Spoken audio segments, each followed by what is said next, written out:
Governments deny it. Militaries deny it. Even the mainstream media denies it. But they are here, and they've been here for a very long time. The Mutual UFO Network has been on the front lines uncovering the truth since 1969. And now we're sharing that truth with you.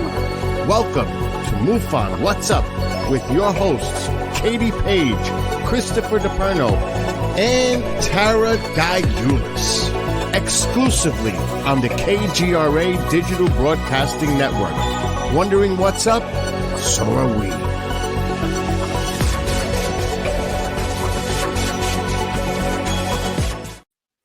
What's up, everybody? It is Tuesday night. I hope you all had a wonderful and safe Halloween last night. I was sort of bummed. Being up here in the mountains, I didn't get one single trick-or-treater, so I was a bit bummed out about that, but hey, what are you going to do? Next, I get all that for myself now. You are listening to MUFON What's Up Radio, that show that says discovery starts with curiosity and curiosity starts with MUFON, brought to you by KGRADB.com. We are endorsed by MUFON, the Mutual UFO Network. We've been on the front lines since 1969, asking that all-important question, are we alone in the universe? Speaking of MUFON, the International MUFON Symposium will be in Cincinnati, Ohio this year, August 24th through the 27th. The topic is going to be friend or foe. So make sure you save the date, and I hope to see everybody out there in August. Also, I wanted to announce that in a couple weeks here in Laughlin, Nevada, Gaia is putting on the Starworks Messages from the Andes in Laughlin, Nevada. So that should be an amazing event. Hopefully you guys can make it out to that as well. Speaking of events, I meant to congratulate David Marler. He won the Lifetime Achievement Award at the International UFO Congress. And that was just so thrilling to be there to see him get presented with this so deserving of an award. So congratulations to David Marler and to all the other recipients of the awards from that great event in Phoenix. I will also be out in Phoenix. I don't know if there's any spots actually available for the boot camp coming up this coming weekend, but I will be flying out to Phoenix on Thursday. And so that's going to be a great time doing the boot camp up there with all my amazing Phoenix MUFON friends. I'm your host, Katie Page, Colorado MUFON State Director. Tonight, speaking of Phoenix MUFON, we have Shane Hurd. Shane is a STAR team member, an ERT member, and he was recently appointed the Assistant State Director there in Phoenix, Arizona. So we can't wait to get Shane on here in a little bit. First, I'd like to bring in my co-hosts. We have our new co-host with us tonight, and I'm so glad she's feeling so much better, Tara Diulis. Tara is also the co-host of Sky Tour Radio with Mark D'Antonio, so you might know her from there. But we are so excited to welcome Tara to the show. So how you doing, Tara? Hi, I'm so glad to be here. We are so grateful that you are here with us. Oh, what a blast. I'm so looking forward to it. And we have the State Director of New York, Christopher DePerno. Hey, Chris, how you doing tonight? Wake up. Is it time? It is time. Oh, okay. Holy crap. Yeah, it's great. Welcome to the show. Hey, anyways, it was terrible Halloween last night. I don't like Halloween. You get all those kids. They come in with these crazy costumes and stuff like that. Trick or treat. I want them to say something different. Say, give me some candy and I'll egg your house. I can appreciate that. Anyways, it's great to be here. Shane Hurd's going to be a great guest tonight, and we're going to have a lot of fun with Tara. We're going to test her out tonight. If we don't like her, we'll dump her out and get somebody else, but we'll go. All right. Speaking of that, Tara, what do you have to kick us off the show tonight? Well, I guess let's start you out with, since we're talking about Halloween and fun stuff, let's give you your meme. For those of you who are listening in and can't see, it shows a UFO over a backyard. And there's this fella trapped in a light beam, and he's wearing his boxers and his wife beater. Look at, he has his fanny pack on and socks and sandals, of course. And the funny thing is, his wife's yelling up from him from below, saying, "Is that what you're wearing to an alien abduction? Really? Oh my gosh!" They take people. They take people in the middle of the night, and they take them in their boxers or pajamas. Mm-hmm. Do they have a men's room? Dude, does it even say, wait a minute, I got to go pee? I know you I wonder mean, what's no, going think on. Does about it even? this. When you wake up in the middle of the night, don't you have to go to the bathroom? So if you get abducted in the middle of the night, don't you have to wait a minute, I got to go urinate or something? I don't know. I'd probably be too scared to do anything. I mean, it probably doesn't even cross your mind what you're going to wear. But for those of you who it might, maybe, you want to have a lamp by the side of your bed. Amanda, can you show us that picture? Here's a UFO abduction lamp. Look, there's a floating alien abduction happening for your holiday shopping, perhaps even. It comes with a remote control. See that cool person just laying there and going so willingly. Yes, just laying there. Okay, come take me away. What is he wearing? But that's found on Etsy. They have so many fun things. And another fun thing is check out this Bigfoot Happy Halloween. And you might recognize this. It is a salted caramel with a milk chocolate Bigfoot walking through a forest of candy. And of course, everything's edible on there. And this is brought to you by our favorite Paranormal Pops. They're out of this world and they're so good and fun. And I bet they're going to have a lot of fun designs for the holidays coming up. So we'll keep an eye out. I would like to get that for my wife. Isn't that fun? Here, honey, I'm thinking of you. I'd not want to eat it. Sasquatch. That'd be cool. She'd probably like it. So yeah, for her anniversary, 30 years. This is what I think of you. Here's your Sasquatch. I'm thinking I can't stop thinking about that. Wearing a fanny pack to bed every night might be a good idea. That way, if you'll put a little camera in there or little things you could steal from the craft. Yeah, you could stick it in your fanny pack, and when they bring you back, you got the evidence. Yeah, or they don't let it come back with you. Who knows? Chris, what are you up to tonight? I hear you have some news stories for us. I do have some news. Let's get ready for the news here. I don't know if it glasses on, glasses off. Let's see. Glasses on. If I could see it. Who said glasses off? I said glasses on. Oh. You're hearing? I was abducted by aliens who stole my eggs. I have the ultrasound to prove it. A woman has claimed that she has been abducted by aliens who stole her eggs, and she didn't get a receipt, and says that she has the ultrasound to prove it. She claims that 3 of her eggs were removed by them for hybrid babies. Shira Lamira rejoiced. Shira Lamira rejoiced. How do you say that 3 times fast? Shared a memorable experience on TikTok and recalled how the aliens came to her house 3 years ago, allegedly in 2018, in the viral clip where a soundtrack plays with an overlay text that reads, "When people don't believe you were taken by extraterrestrial beings, you have the ovarian scarring from egg removal in an ultrasound to prove it." Okay. I got a bridge too. She also wrote that she did not give permission to the aliens to have her eggs removed. No kidding. Adding, "They took 3 of my eggs." How did she know how many they took? How does she know how many eggs they took? How her would video you know? left viewers baffled as they questioned and she remembered anything while being abducted. Shira Lamira Rejoice then posted a series of story time and explained that it was one of those most memorable moments of her life. She clarified that she wasn't taken to a mothership, but the aliens visited her at her home. So they say they had like an intervention at the house. I was laying on my couch in my condo, falling asleep, and suddenly felt this paralysis. It was freezing. I was freezing. I don't know. I don't ever see the aliens say they want the body temperature cold. But I was freezing and my body couldn't move. I looked all over at the door and it opened. There's a figure, a holographic looking human figure, and it's essentially gray, but with a black lining over it. When they took me, my body came over to where I was sitting now. I was literally levitating. My legs were open. Wait a minute. This sounds like a porn thing. We got to tone this down a little bit. Shira didn't realize she had her. It's like one of those books, those what do they call it? Harlemic books or something? I don't know. Harlequin. Yeah, Harlequin. That's it. Shira didn't. Do you read them? Anyway, Shira didn't realize she had her eggs removed until later when she was working on a shaman for healing guidance. Yeah. Okay. She claimed, "This guy told me you had 3 hybrid babies. You had 3 of your eggs taken. I initially had no idea of this. I met this man and my intuition trusted him.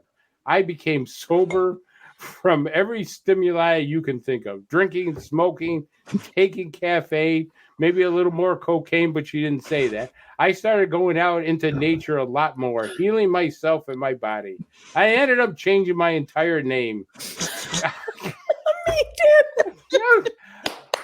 Okay, Sheba the Beaver rejoiced. I don't know. I ended up by changing my entire name because of how drastic this change was due to this experience. Viewers were divided and some were dubious about the whole alien abduction experience. No, I'm a little strange about your abduction, lady. All right, Amanda, let's roll that video. I remember just instantly feeling this paralysis, like freezing. It was like my body couldn't move, nothing. And I look over at the door and it opens and there's this figure and it's like a holographic looking figure. And it essentially is like gray, but it has a black outlining over it. So it's like a human figure with a black outlining over it. Essentially, they came and took me. And when they took me, my body came over to where I'm at right now. And I was literally levitating, like laying down, levitating. And my legs were like, this was my body and my legs were like this, but they were opened. Essentially, they were taking from me. And I was just not able to, obviously defend myself or anything of that matter, but I also couldn't feel any of it. A lot of people ask, like, were you upset when they took your eggs or this and that? And essentially, yes, because I feel like I didn't necessarily give them permission to do that. And they just like came and took and left and gave me this incredible experience that I'll never forget. But I learned to kind of accept it now. You can believe me or you don't have to, but just know that not everybody lives in a scientific reality, and some folks live in a very spiritual way, and some experiences really do change people's lives. And yeah, this is a real experience for me, and I felt called to share this experience, hoping to reach others who have maybe possibly been through the same. Okay. So she's not living in a scientific reality. I'm wondering what reality she's living in. Katie, what do you think? Well, unfortunately or fortunately, depending on how you look at it, this is happening to a lot of people, both male and female. So how do they know how many eggs was taken, though? Well, that's the only question. It sounds as though that was channeled. Unless they gave her a receipt, which I doubt. No, I doubt that. But the poor girl. Yeah, this is a reality for many, and it should be taken seriously. And actually, MUFON's ERT team does do that, and we're here to listen to people's abductions cases and situations. So, but yeah, I think the 3-egg thing was channeled by the shaman, and the shaman knew how many eggs. I think that's how that went. But yeah, good for the shaman. But I'm really actually very glad she's sharing and feels open to do so, because that's a really hard thing to do, and it takes somebody very brave to do that. Yes, there's nothing like sharing it with the sun. Anyways, Tara, what do you think?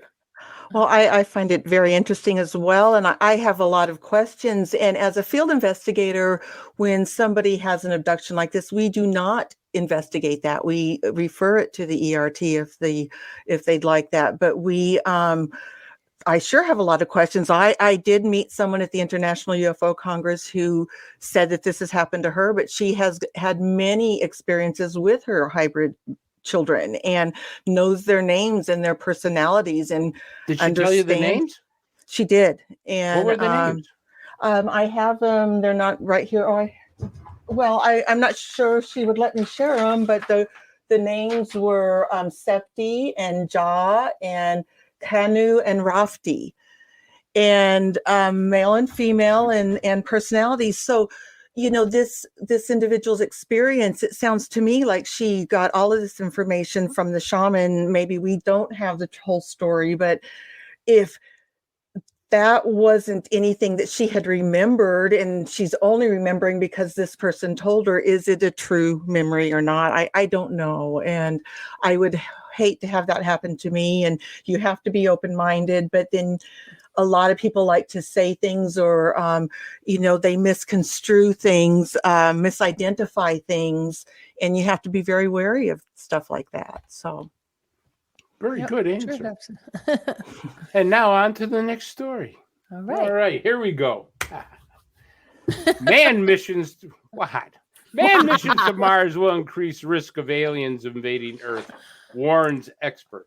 Bacterial, fungi, and other invisible stowaways could attach themselves to spacecrafts and survive the mission back to Earth, which could pose a danger to our ecosystem. Like we're not that screwed it up already. The chances of an alien attack on Earth have increased according to new research, and it's all thanks to planned manned mission to Mars. A new report from Professor Anthony Riccardi, that's like Riccardi or some, I don't know, Riccardi. Wasn't there a vodka or something? Anyways, an expert on the ecology of invasive species has said that extraterrestrial organisms could devastate ecosystems. Bacterial, fungi, and other invisible stowaways could attach themselves to spacecraft and survive. I just said that. Owing to their massive cost to research sectors and human health, biological invasions are a global biosecurity issue requiring rigorous transboundary solutions. I don't know what that means, but folks, if we're not screwing things up already, I don't know what else can happen here. Maybe we need an alien invasion. The era of space exploration brings with it a new risk of invasion. The peril comes not from the little green men arriving in flying saucers, but rather from microbiological, whatever, those little green things. Contamination of Earth from extraterrestrial environments and vice versa. Bacterial strains exhibiting extreme resistance to ionization, radiation, deceleration, disinfectants, the blah, blah, blah, and a NASA's clean room used for spacecraft assembly. It is also feared that similar organisms, there we go again, I'm still thinking of that other story, could survive a journey to another planet and have similar effects. Writing in his Bioscience journal also warned that parasites, hosts, interactions could be a threat. He said research, innovation, science has produced novel insights for epidemiology, rapid evolution, the relations between biodiversity and community stability, and the dynamics of predator-prey and parasite-host interactions, among other concepts. God, after all that, protocols for early detection, hazard assessment, rapid response, and containment procedures currently employed for invasive species on Earth. Look, we can't figure out the common cold. If these guys come down with some super virus, you know what? Go sit in your yard in the lawn chair, get a case of vodka and a gallon of ice cream, and enjoy yourself. All right? For God's sakes. All right, where were we? Are employed for invasive species on Earth could be adapted for dealing with potential extraterrestrials contaminants. Amanda, roll that tape. This probably isn't the way things would go if aliens ever did come to Earth. In a more likely scenario, things would go very differently and very badly for the human species during our first contact protocol, 24 hours after a hostile first contact. As we signal the alien ship to try and communicate with them, they vaporize our scientists and destroy all reconnaissance planes. Massive doors on the alien craft open, and an invasion fleet swarms down to Earth. It's now time to put the second part of the first contact contingency plan into place. We hoped we'd never have to do this during our first contact with aliens, but it's now become inevitable. Throughout human history, whenever a more advanced civilization came into contact with a less advanced one, there tended to be exploitation and war. The civilization with more state-of-the-art weapons and technology typically took whatever they wanted and conquered the lands of their adversaries. There's no reason to think that an advanced alien civilization would not do the same to the Earth. The United States launches its full military strength at the alien ship, but it's not enough. They plead with their allies for help.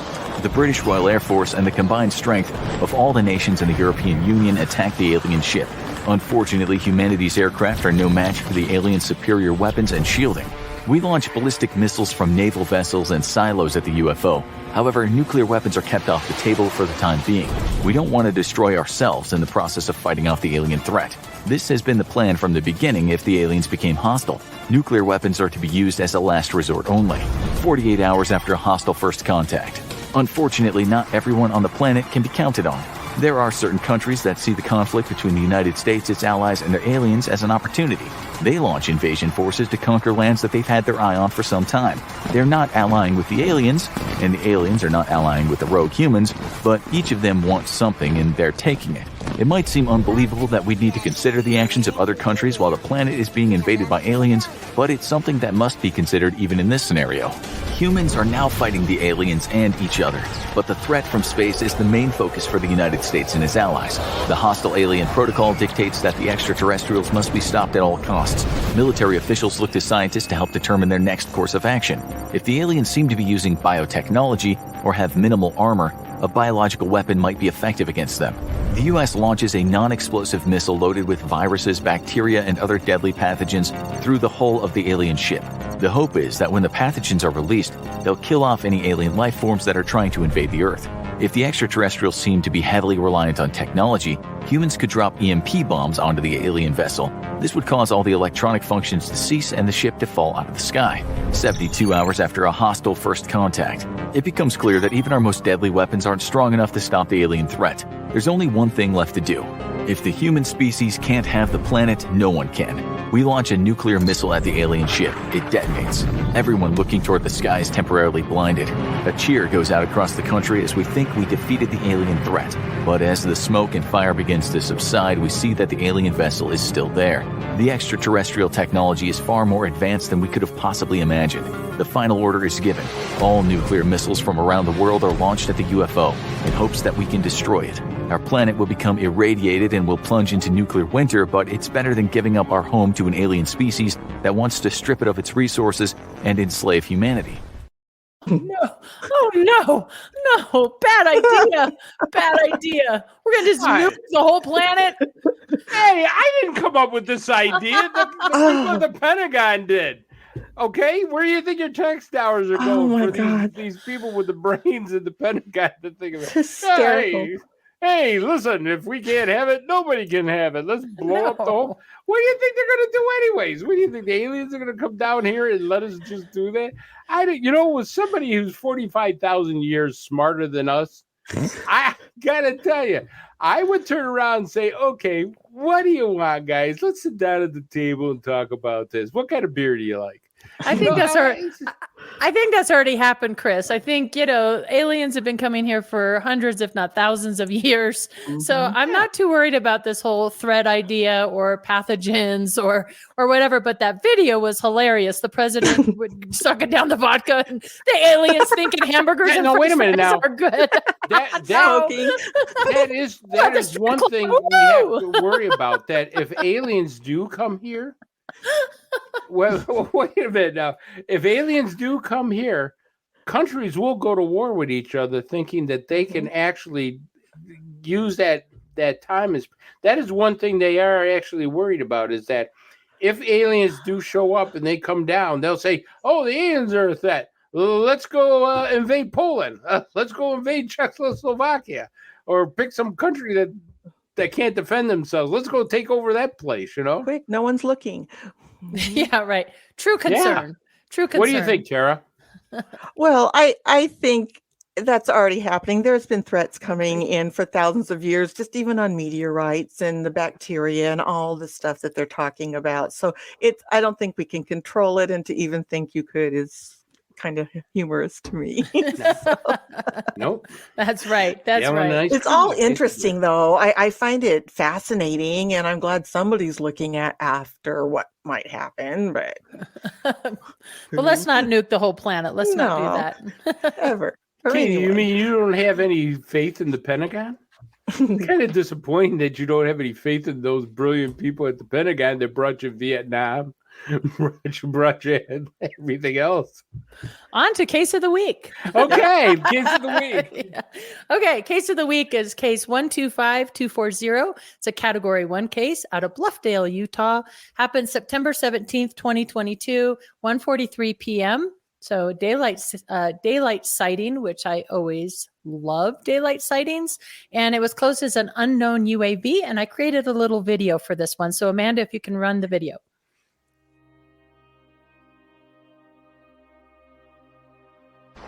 We went for a hike on Mount Timpanogos in Utah. I happened to notice a bright, shiny object. There was no movement. It was hovering in place against ridiculously strong winds. After about 2 minutes, the object began to descend rapidly in a controlled manner against the strong winds. I thought it was gone, but we got a visual of the object again about a minute later. It was hovering just above the trees, kind of fading in and out visibly. Then it just disappeared. Poof, gone. We found a TikTok video of someone who saw the exact same object behaving the exact same way in December of 2021 in the same location. I didn't get to finish the audio there, but what the report says is this object was actually stationary and just hovering there for like 2 full minutes. And it wasn't until it started descending that he grabbed his phone and he and his wife started taking footage of this thing, and it was going against the wind, and then it stopped, hovered. He thought he lost sight of it. That's why he stopped recording it. It stopped and hovered and then just vanished. And then he said he found this TikTok video of something very similar, a couple years earlier in the same location. So what do you guys think? Go ahead, Tara. It looks like a Foo Fighter. Kind of, yeah, it really kind of like a does. ball of light. I wonder if it's like one of the ones Dr. Farrell was talking about. How big is it? It's hard to tell at that scale, but Right. it's hard to tell what that is. Yeah. I mean, I thought Malar balloon, I don't Mylar? know. Marlar balloon, the way it was kind of tumbling and turning and reflecting. But the fact that the witnesses say it hovered in like really strong winds, that wouldn't happen. So that kind of rules that out. Wasn't it moving So, kind of fast though, and in a straight line for a balloon?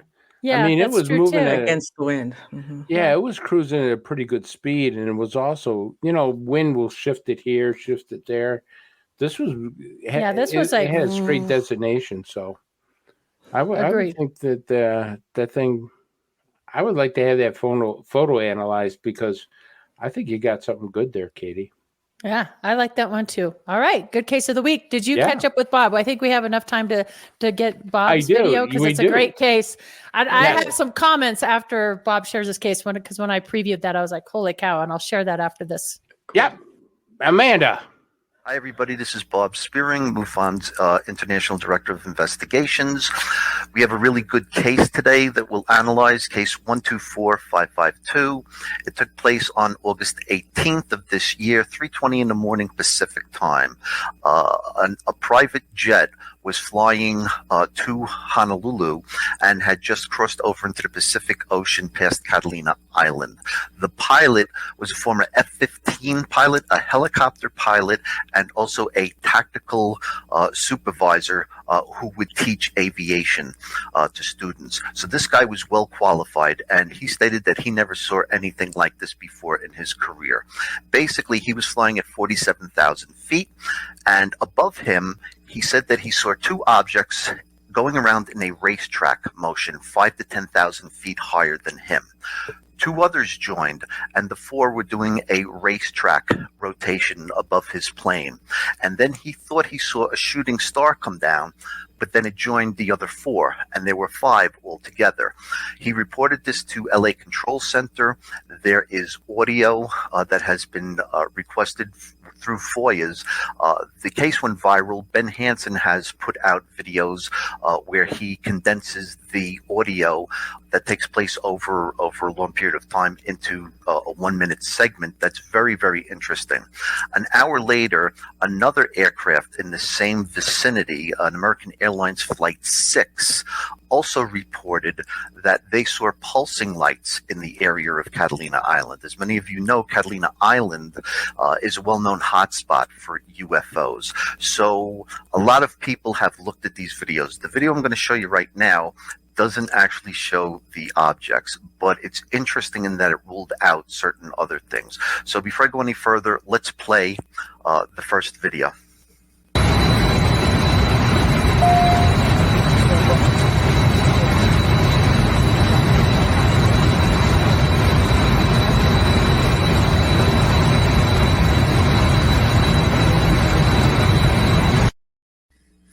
Now, this pilot sent into the Presidential Aviation Advisory Board for Security at the FAA about this case. Mick West, one of the people who debunks many UFO reports, actually analyzed it and said that the blinking lights, the purplish lights that you see on the left side of the screen, were actually the infrared sensors from the camera that the pilot was using. You can see vaguely a faint star in the sky, but you can't see the objects going around.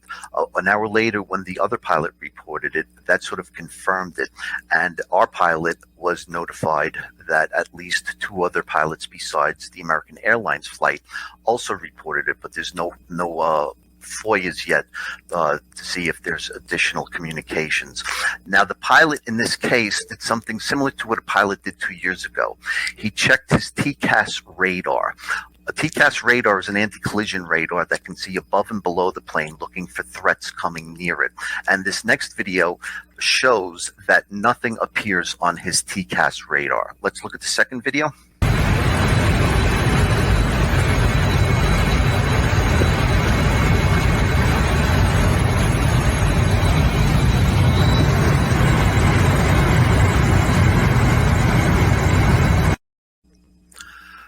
So we know that the guy was in the air, that it's legit, that he was in the cockpit of an airplane, and that the TCAS shows that there was nothing but his plane on the radar, even though he was clearly observing objects that were 55 to 60,000 feet above him.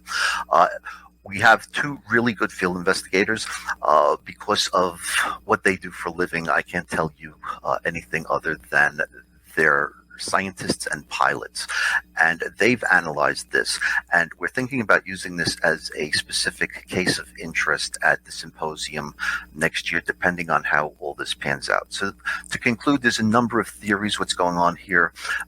Possible meteor showers coming down at a certain angle, nothing but the camera photo sensor, the lights from Catalina Island, perhaps, possible naval activity which goes on in the San Diego area, which is just south of where this took place, maybe high altitude drones being experimented on. We don't know what's going on yet, but I will tell you this, that this year is turning out to be the year of pilot reports. That's all I have for today. I'd like to thank Chris and his crew for having me on again, and hopefully I'll see you guys again next week. Thank you, Bob.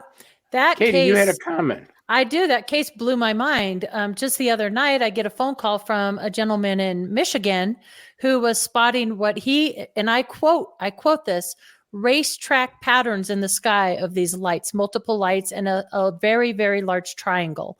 And this happened on 2 separate evenings. So he is actually going to be putting that into MUFON. So get ready, you field investigators in Michigan. But I couldn't believe when I heard that the racetrack pattern, same thing, just happened a few nights ago in Michigan. So really super interesting. And I think it's really telling that we're getting a lot of pilots reports, which is true. We're getting that here in Colorado too, because, the congressional hearings kind of gave pilots the green light to say, hey, look, we'll take you seriously now. And so I'm happy they're coming forward with their reports.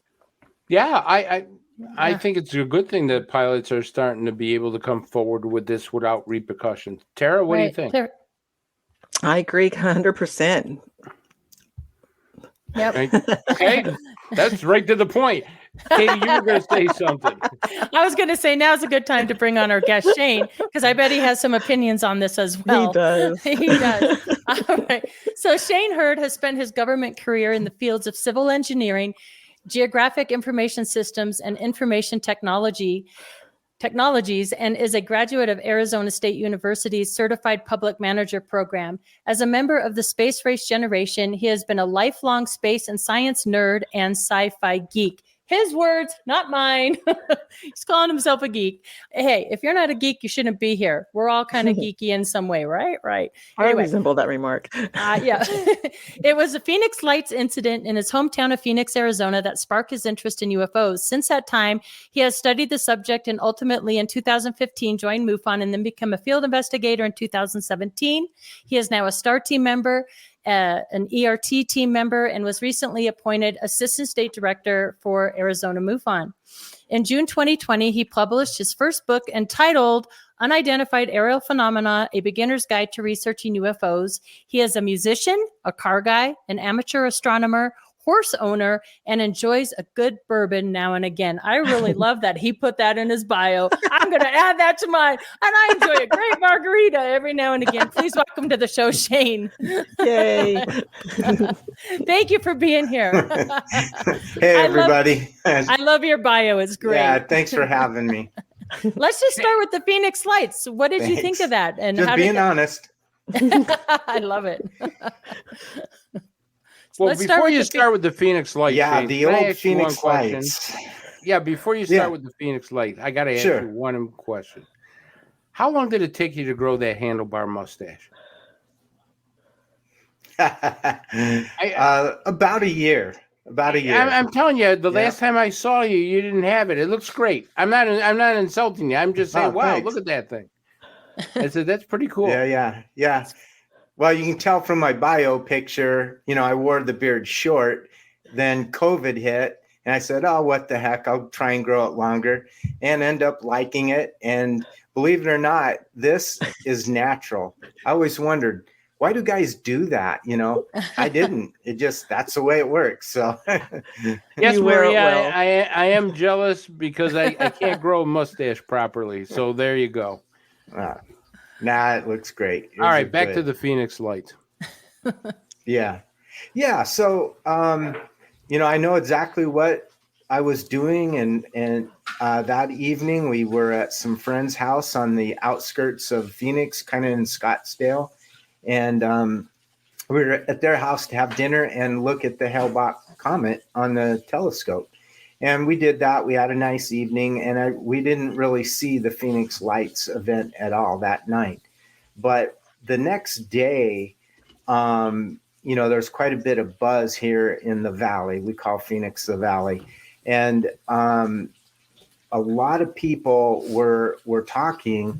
And what I found interesting was actually kind of a political science thing, is the way everybody was reacting. And now I was not into UFOs at the time.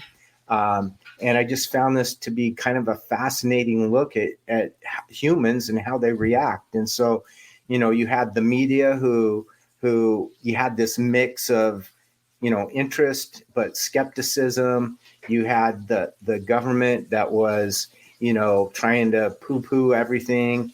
And then you had the community who were pretty fired up about it. And so that caught my interest. And then, of course, the strange notion that, a UFO flew over the valley here, and a UFO in my own backyard, that really caught my attention. So that whole event really sparked my interest in UFOs.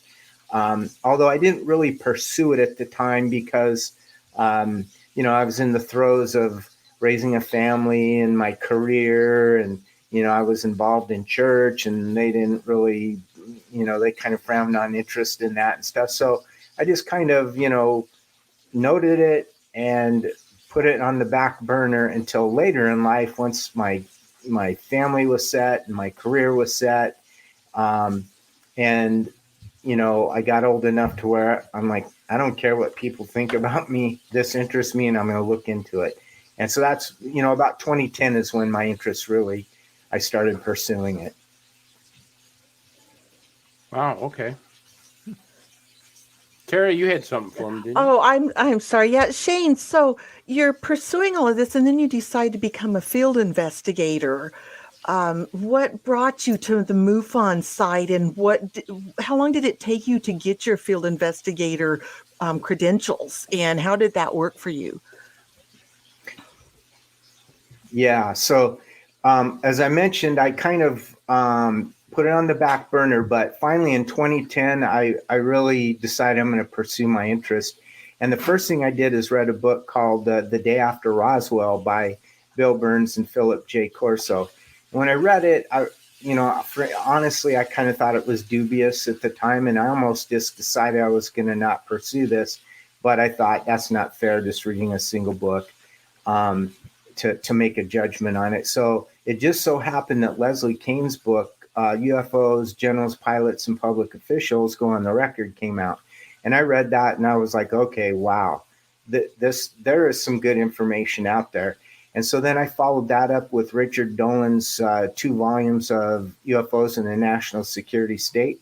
Good And book. by the time I read those 3 books, I came to my first conclusion that, there's something to this. It's real.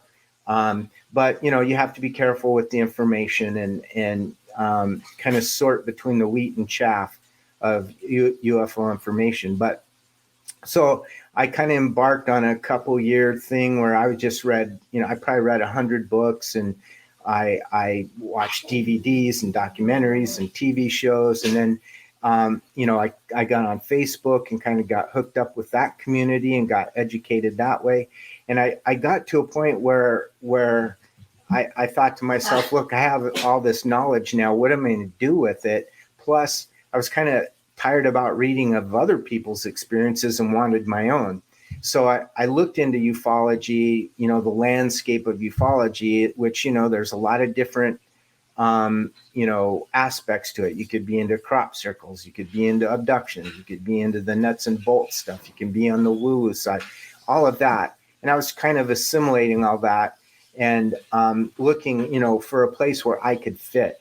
And, as my bio says, I've worked in really large organizations and had, a successful career. I knew I could function in something like that. And I saw MUFON as this organization that was involved and that, it had a purpose and a direction and all that. So I joined in 2015 as a member, and received the monthly newsletters and stuff, and kind of kept abreast of what was going on in the field. And then and associating with people in MUFON.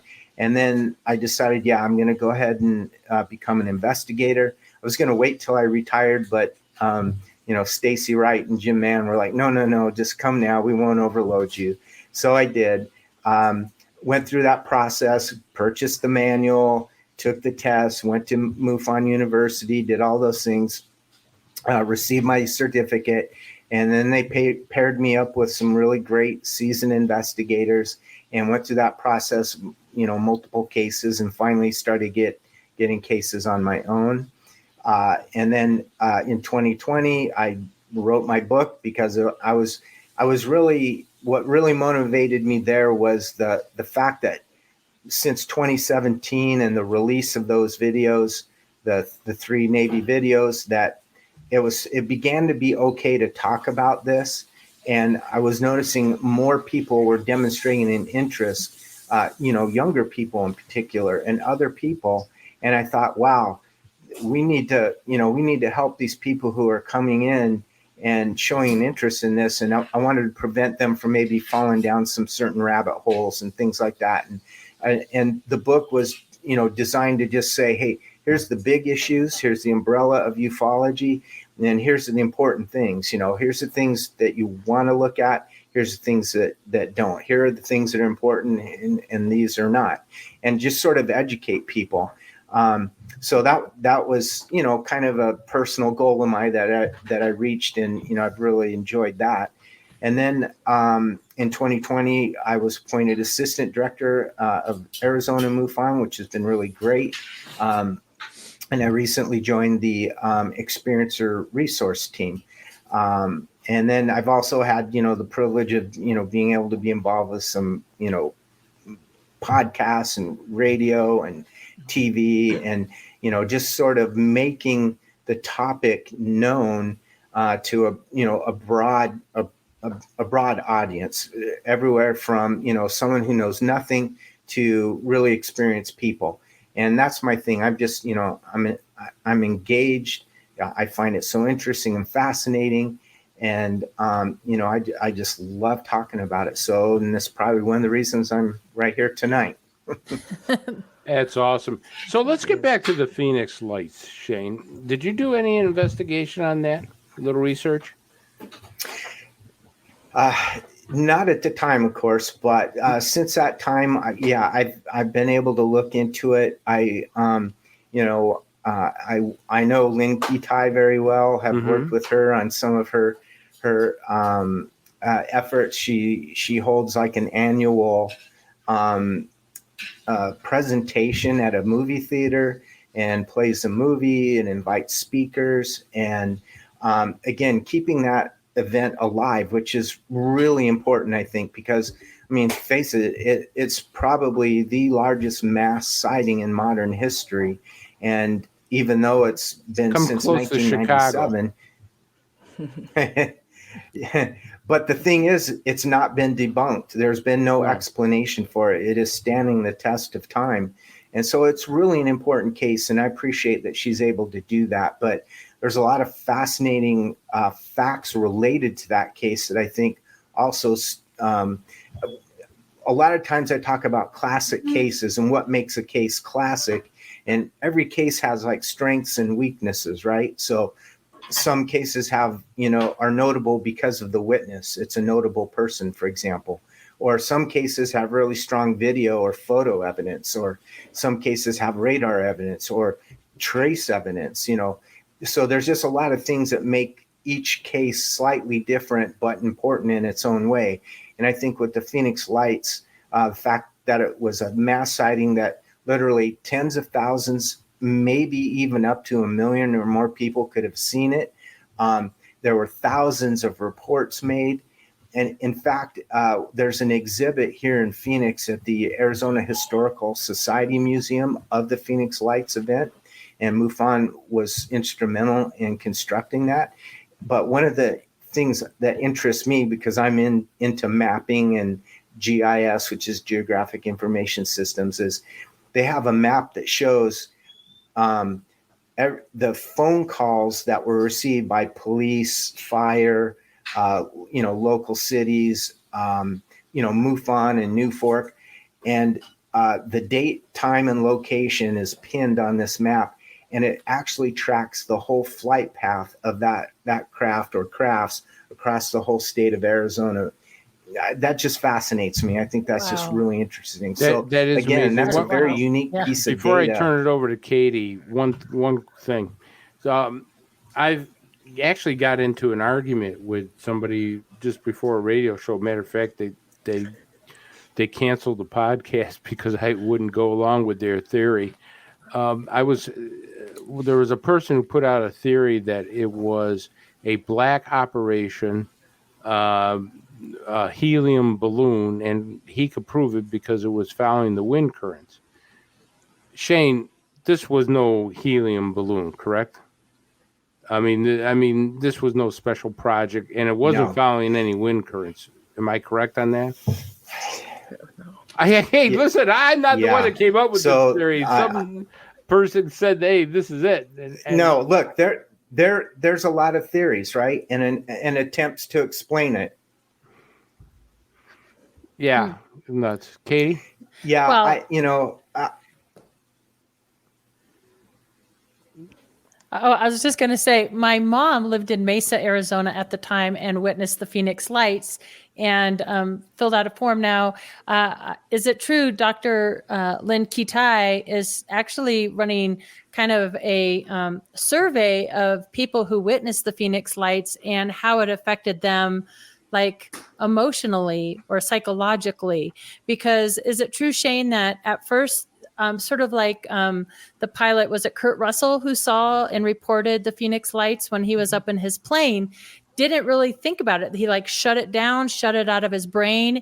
And then it wasn't until he actually saw it on a show that was like, whoa, wait a minute, that was me. But is this something that you're seeing, a pattern of people that for some reason it just didn't like register in the brain, but later on is kind of changing the course or changing their thinking? Yeah, absolutely. And I think that's, it's actually understandable the way the human mind and brain works. And so I would venture to say that some people would have interpreted that event as traumatic, right? Some people, maybe it wasn't traumatic to them, it was interesting. Others were like, ooh, and then other people truly disturbed. And I think it's like, I don't know if you've ever had an accident, I crashed my motorcycle and stuff. And, it's like time slows down when it's happening. And your brain, I think, when it experiences trauma, it tries to protect you. And a lot of the details, even though your eyes are seeing them and your ears are hearing them and your brain's recording them, it doesn't let you, experience that all in the moment, because it could really shut you down. And so what happens in time, when people have had an opportunity to get past the greatest emotional impact of it, then their memory allows them to recall some of these details and events. So, and that's true in things in life that we experience, but there's no reason to assume that wouldn't also occur in a UFO sighting or an abduction experience. So I'll say, it's not exactly like missing time, but there's a psychological impact, no doubt about it, when you have a traumatic event like that. So I think Dr. Kitai's goal is pretty interesting. It's not something that anyone has really pursued up until this point.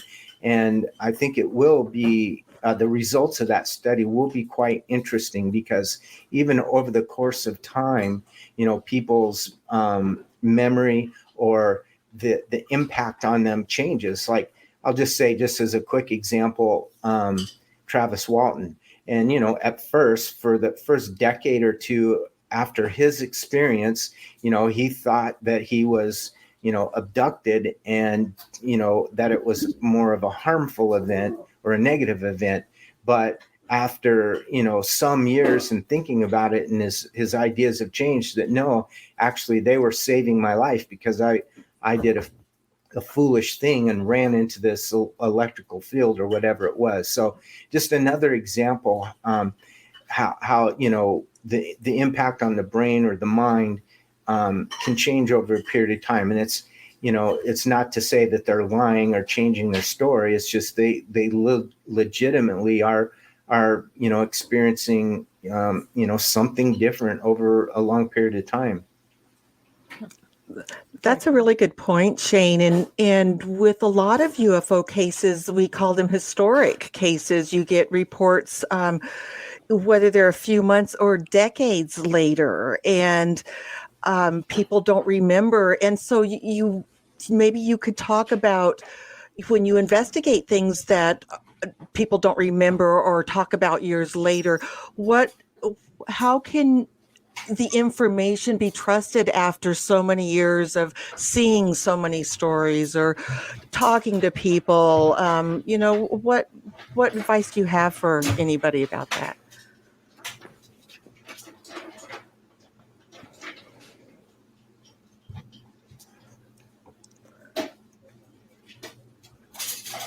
Shane, did you hear us?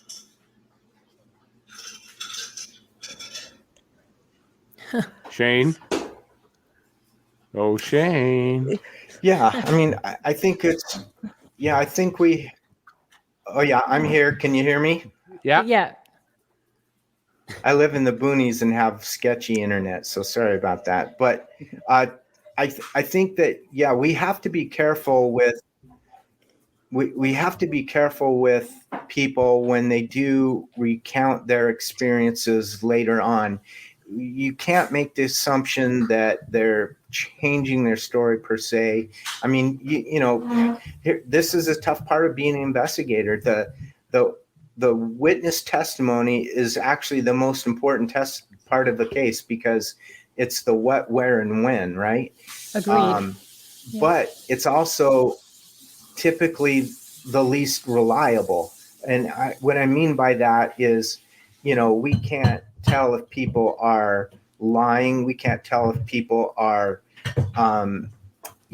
having mental issues. I mean, typically we can't, if they were very subtle. So, but on the other hand, you can use investigative and witness interview techniques to help tease some of that stuff out. So, it's not impossible. So I think, it's just part of the whole package of UFOs. I mean, it's ambiguous. Everything is ambiguous. If anyone tells you they know anything, I'm sorry, we don't. I mean, we know some facts, but for the most part, we do not know who or why or what the meaning of this stuff is. We just know that it is. Yep. That's a very good point, Shane. And we only have a couple minutes here until break. And I love that in your book here, after every chapter, you have a note to self. And you bring up these really important little facts. I just opened to one just randomly. We'll see what it says. Note to self. When does someone stop asking a question? When they get an answer.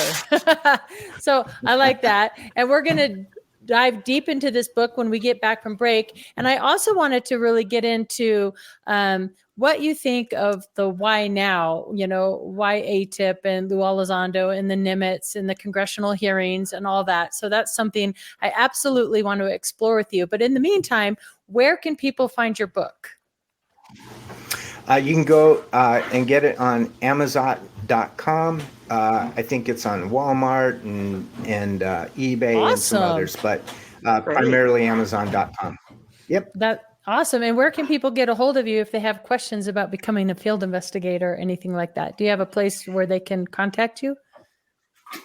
Yeah. Shane at phoenixmufon.com.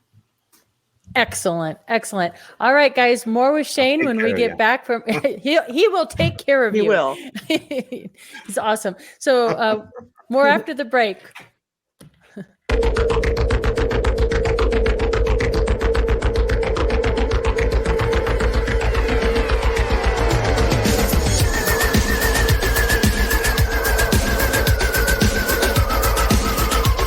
Hey members, the new KGRA DB app is now available on iOS and Android devices.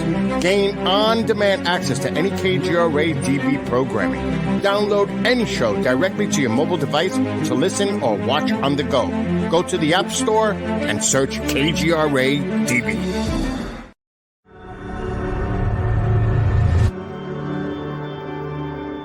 MUFON is the voice of thousands of like-minded people who want to see change. We speak up against UFO secrecy. We engage governments and agencies around the world on the topic. We share information with the public through our journal, website, newsletter, social media, and even our own TV channel. When you join MUFON, you add your voice to the cause.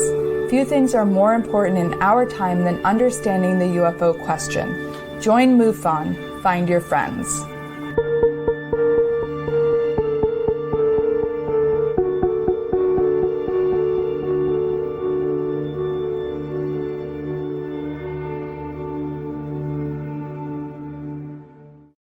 Hi, I'm Austin Butler from Baz Luhrmann's new film, Elvis. Tomorrow, all of America will be talking about Elvis Presley.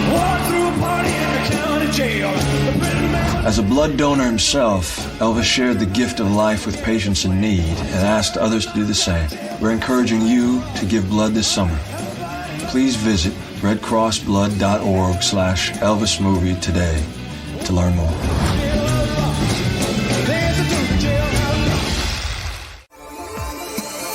You're listening to the KGRA Digital Broadcasting Network. We provide unparalleled coverage of trending news in the world of ufology, cryptozoology, and paranormal phenomenon.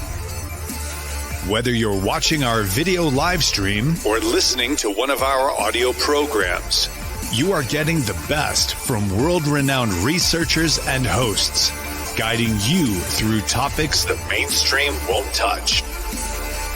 Miss one of your favorite programs? No problem. Head over to the members area at kgradb.com for access to our massive library of award-winning content. Make contact, stay connected, only at kgradb.com.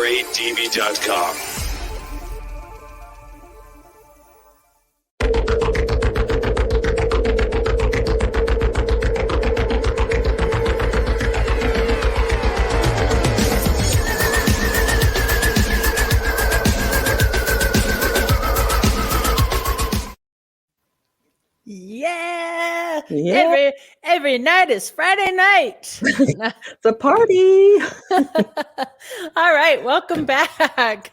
So, sorry. I'm sorry. I'm a little silly tonight. It's the Halloween candy. It's like sugar. So Shane, let's talk about, in your book here, you have a chapter called Separating, you actually mentioned it earlier in the show, Separating the Wheat from the Chaff. Can you talk about what that is and what that means?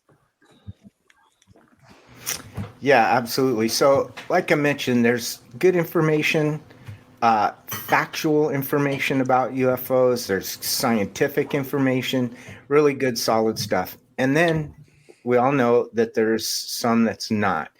There's everything from misinformation to disinformation to just simple silliness, and I'll say, UFOs have two sides, right? There's the serious scientific side, and then there's the pop culture side. And, I'm fine with both, right? I mean, of course, my interest lies in the serious and the scientific side, as most of us all are. But, you got to have fun. You got to have fun in life. And the topic, has some really interesting characters involved and concepts and ideas. And it's just kind of the fun side of it. But one of the reasons why I wanted to talk about that in the book for a newly interested person coming in is they don't know that. They don't know what they've been exposed to the entire time is the pop culture side, right? So when I mean by pop culture side, I mean, Hollywood movies that, aliens are all bad guys, are coming here for our resources, you're going to shoot us all up. And then, we resist, and for some amazing way, we repel them, and, end of story. And then, there's also the ridicule that was designed by our government to minimize interest in UFOs since 1953. And so that anyone demonstrating an interest would be ridiculed, to be thought, a crackpot or something. So there's just a lot of forces involved in ufology, good and bad. And I think a person needs to be able to distinguish between the two. And of course, the internet complicates the issue. Yeah, but how do you do that, Shane? The internet's really great. How do you do that? In the book, I talk about. Let me give you an example, because you hit a great topic, and I want to interject in there, because it's important for people like yourself, and I believe in exactly what you're saying, is that you have all this scientific information, and it's a wealth of knowledge, and you got to research it. And then you got this stuff out here that, is the woo-woo or whatever you want to call it. And you kind of go, we got bases on Mars and Jupiter, and I've been fighting the blue chickens for 20 years and then came back as a 17-year-old and got puberty. I mean, you just, how do you separate this stuff? Because you got to remember one thing. Everybody laughed at Bob Lazar 20 years ago. They call it a crackpot. He's nuts. He's just, and then a lot of stuff is now starting to come true with him. So Shane, I'm sorry to interject, but I think it's very important for you to answer that.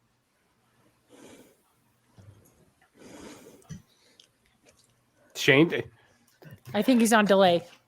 Okay. He looks like he's listening deeply. Yes. I made sense for the first time on a radio show. Okay. You there, Shane? Here he comes. And do we have go. a winner? Winner chicken. He's shaking his head, so he kind of likes what I said, but I don't get anything. So, Shane, can you respond? Yeah, so that's obviously the tough part, but I talk about it in the book by calibrating your bullshit meter. Oops, sorry if I can say that. BS Hey, meter. good for you. And the way that you do that is, you have to educate yourself. Oh,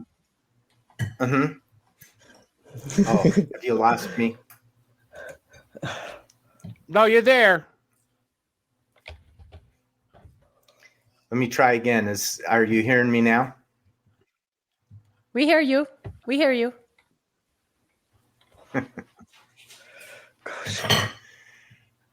So what you have to do is you have to calibrate your BS meter. You have to learn how to.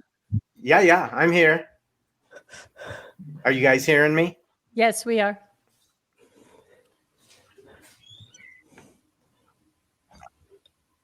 Yeah. Okay.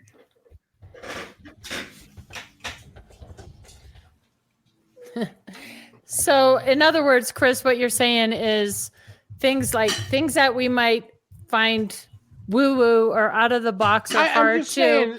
I mean, could eventually be true. Like Ratier and the big blue chickens that you mentioned could ultimately be fact. And we just don't know. We have this information. Like I said, Bob Lazar was laughed at 20 years ago.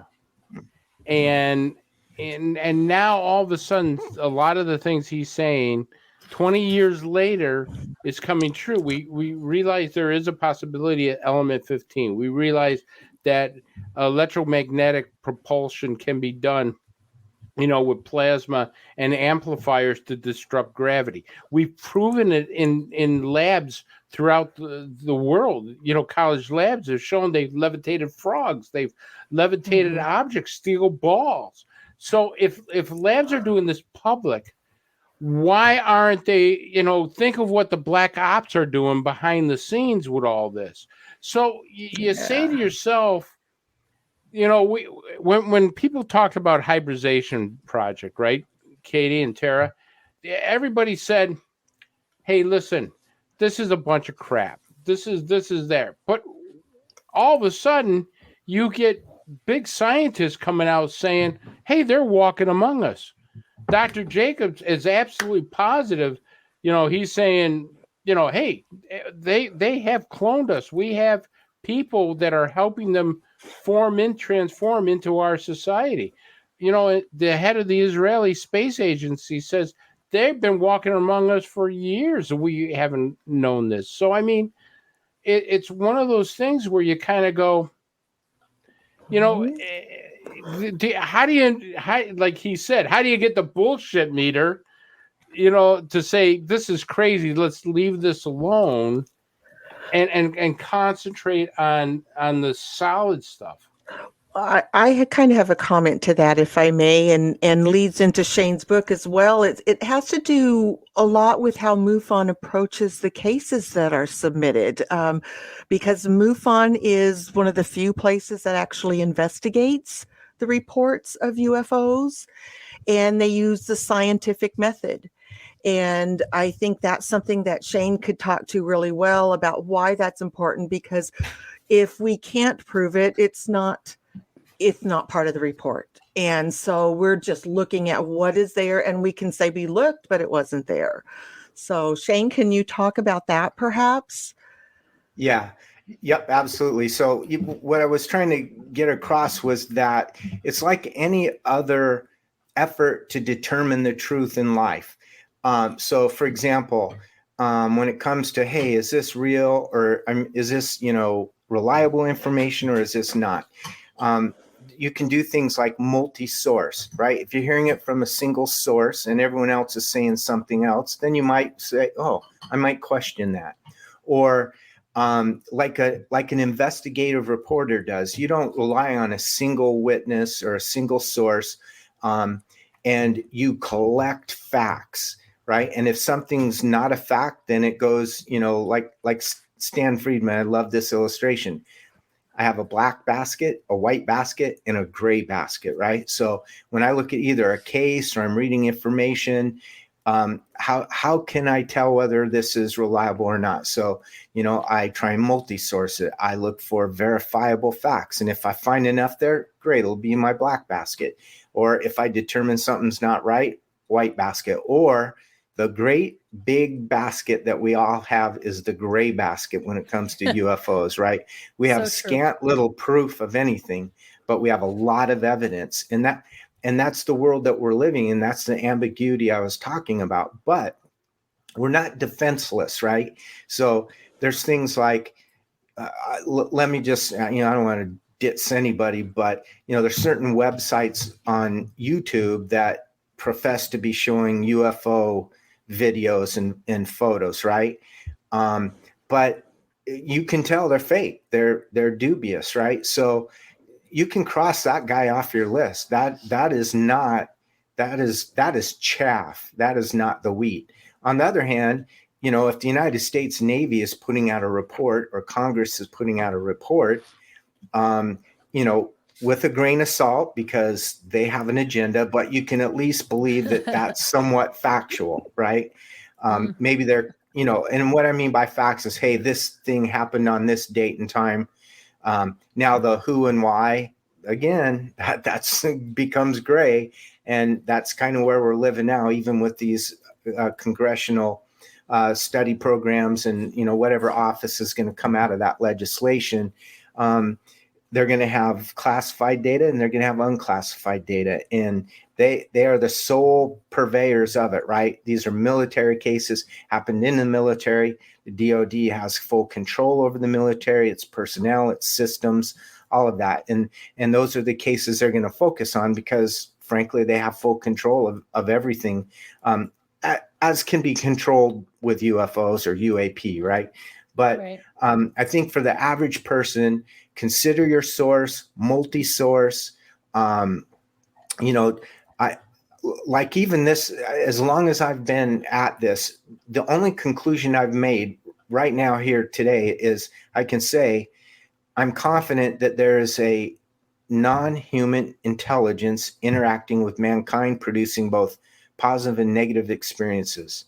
Wow. I'm not willing to say anything more. Mm-hmm. I don't now, but let me just qualify that. I do not dismiss people who claim to know, for example, experiencers or abductees, or if somebody they saw a flying saucer, well, nothing's going to make you believe like that, right? And I'm not doubting any of those people. What I'm saying is I've not had those experiences personally, so I can't say that's a proven fact to me.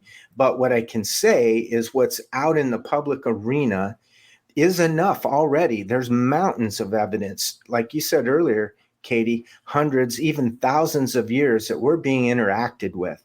So I totally am on board with that. But that's the what, the where, and the when. And we are yet to really know the who and the why. Now, maybe someone does, but it's not been brought forth in a way that the entire public would accept as proof yet. Yeah. Well, when we get into motives, that's a very tricky, because we're looking at it from through a human lens. So how can we know a whole race's motives? And that can vary from individual to individual or different fashion. Just to say this whole planet is one way or the other is sort of silly. Though I really appreciate your book, Shane, because you're right. I think one of the tough things about our field here in ufology is we're having to reinvent the wheel all the time. We have had wonderful pioneers and researchers, that have been at this for 40, 50 years. And it's like when you get into the field and you get struck with that bug, and I think it's so cool that you mentioned, it seems like we all go through that. When you get struck with this bug, you read dozens of books, you watch all the documentaries, everybody kind of has the same sort of, I don't want to call it grooming, but this process we all seem to go through. And I think this is your attempt to kind of like take some of that guesswork out. And in one of your chapters, it's like you mentioned the cover up is real, right? Can you talk about that a little bit and when you think the cover up began? Yeah, absolutely. So, really, well, the first thing I would do is I recommend everyone to read the book, The FBI UFO CIA Connection by Dr. Bruce Maccabee. And what he did is basically gathered all of the government documents related to UFOs from 1947 on. And when you just even look at those documents, the whole notion that the government has been putting forth for all these years is, hey, we're not interested, we're not studying them, there's nothing to them, just move along, there's nothing to see here, has been utter BS. And we all knew that as UFO researchers, but to have that come out now, for example, the ATIP program 2005 through or 2007 through 2012, that program being outed, as it were, was really a seminal moment for ufology in my mind, because it revealed that the government, in fact, did have that interest and were studying it, and it was sort of a vindication for everyone. And it was proof that the cover-up is real. Now, what I'm not a big conspiracy guy per se. And again, I've been in large organizations, and I can tell you, I've worked for the government 25 years. And, you may not even know what the dude in the next cubicle does every day, let alone another department, another division, or another branch. It's silly for me to think that there's this massive secret thing. However, government can keep secrets to a degree, and I liken it almost to like a family, right? We're not. It's not a conspiracy, but we don't air our dirty laundry, right? There's some things in the family you want to keep private. It's not that they're secret or that they're terrible, or they're criminal or anything like that. But you just, it serves no good and would make your family look bad or whatever. You just don't share it, right? Well, organizations are made up of people, and they do the very same thing. A company's not going to reveal its failures and obsess over them in public. They're not. They're going to, highlight their successes, right? So right. I think there's some legitimacy to the government not, sharing everything, but and some things should be kept secret, like possibly, related to intelligence and so forth. But, there's a lot that they've kept secret that shouldn't be. So I guess my point in that book is, yes, folks, there is a cover up. It's real. We have proof of it. It isn't evidence. It's proof of it. We have documentation. We have whistleblowers. We have all these things. But, it's not the big, terrible conspiracy, but it's real. And we've seen that nut cracked open there in 2017 in a way that really changed everything. Yeah, I agree with you, Shane. I think there's a lot to what you're saying. One of the things, though, I'm kind of concerned about is the way the government is now spinning the UFO thing. They're really taking over the agenda and is not saying UFOs are here. They're saying this could be a possible threat. They're using the word threat an awful lot. And one of the things that I was looking in the chat, and I got to tell you, I don't know whether it's true or not, but he brings up a great thing. Mad Max in the chat, he says the movie The Fourth Kind was an actual operation to make you fear ETs and traumatized. Well, I don't know if that's true. I could tell you, I saw the movie The Fourth Kind. It scared the bejesus out of me. I mean, that was a really great movie. It was like one of those where you go, holy crap, this thing is really real. I mean, this could be very terrifying. But the point I'm trying to make is that the government is actually trying to spin an agenda where these things are a threat. They're using the word threat. They're coming into our airspace. They're a national security threat. There could be a danger to our fighter pilots. They could be a danger to our commercial pilots. And that's a whole different from 70 years ago, or I should say for the last 70 years, they denied everything. They didn't want to talk about it. Now they said, we're going to take the agenda, but we're not saying that, hey, they're just visiting us and maybe they're doing. They're actually using these very concerning words that I think that they are, trying to spin this to get a threat. What's your take on all this, Shane? Yeah, 100%. They are doing that now. But here's my take on it. So we probably have all heard the concept of threat, which is a little bit of a formula. You have the capability of the so-called adversary or other, right? And with UAP, their capabilities exceed ours, no question about it. The second part of the formula is what is their intent? And then the final is whether it's a threat or not. So capability plus intent equals threat or not threat.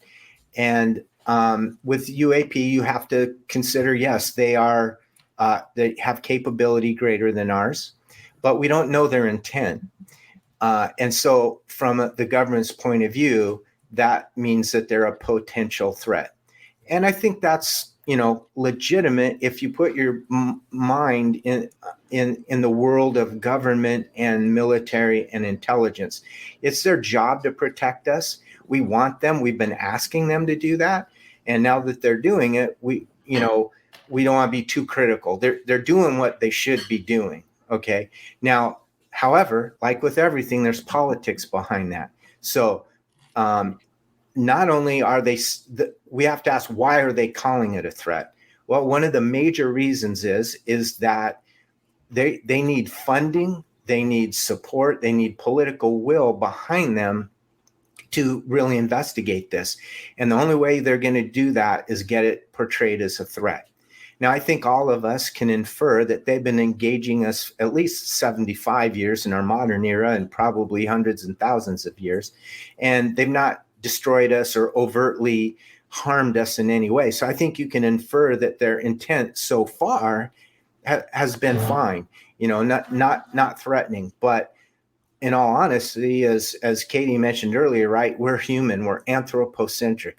We see everything through human eyes and we can't see anything any other way, right? So maybe their timeline is different. Maybe the last 5,000 years has been they're prepping for something. I don't know. I mean, the point is we just don't know. So I don't mind that the military takes that profile or the intelligence community or the government.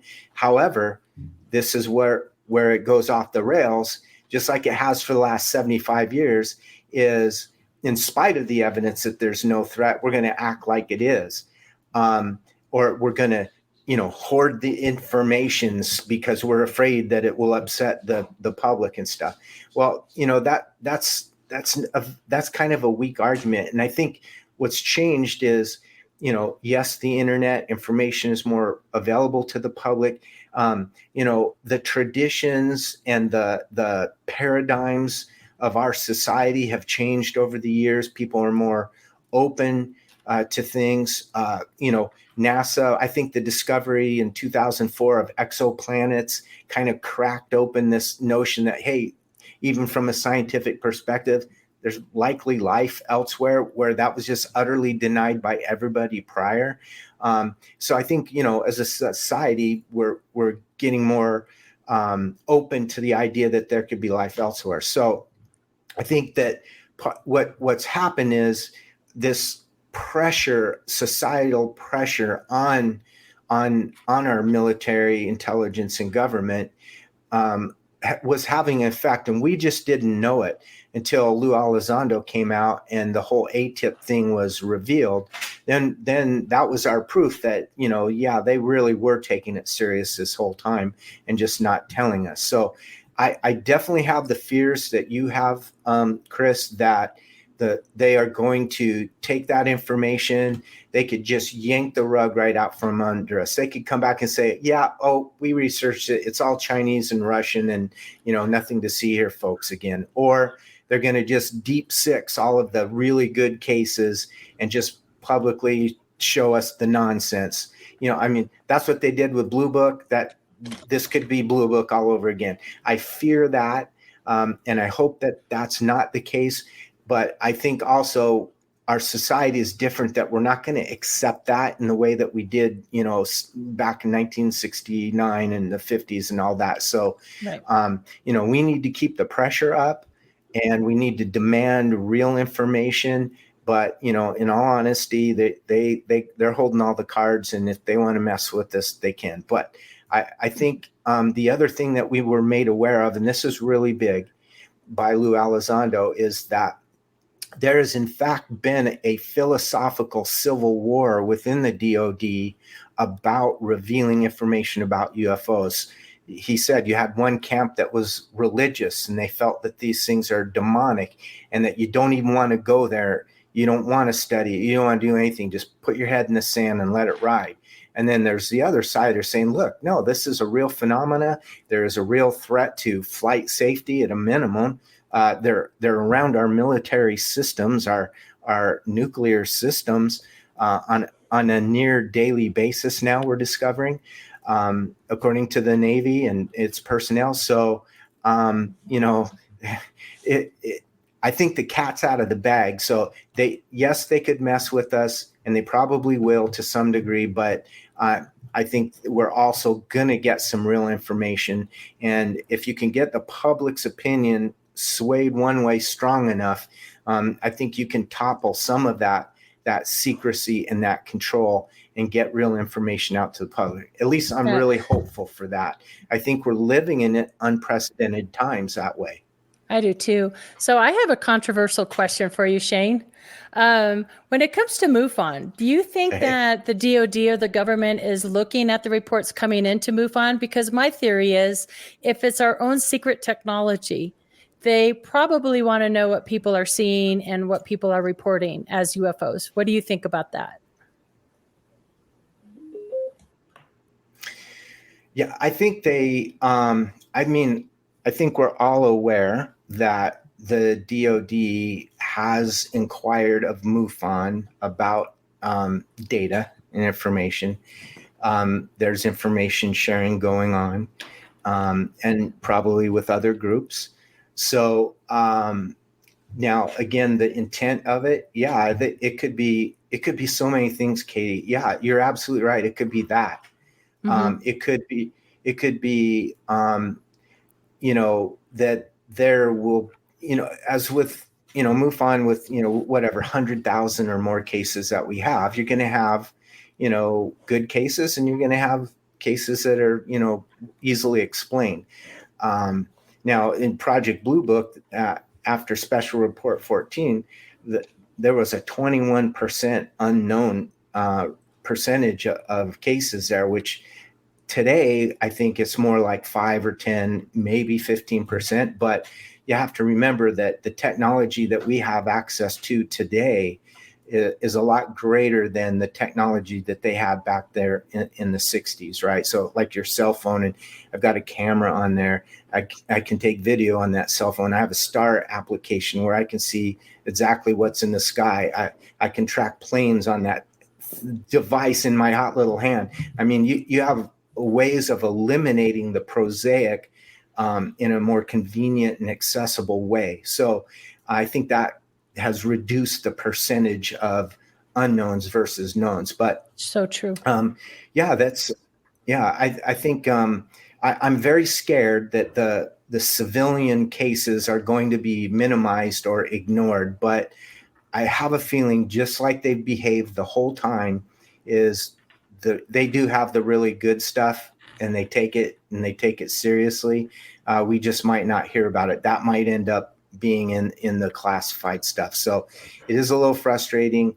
And I think ufologists, everyone in this field, is justified and being pretty nervous how this is going to be handled, and we need to watch out for the games. And they're probably going to happen, but hopefully we have more power today to do something about it, like FOIA and the media. I mean, just think, if the media really wanted to dig into this thing, I mean, there are some high quality people out there that could really dig this stuff out. So I think it just depends on how big of a fight that they want to pick, and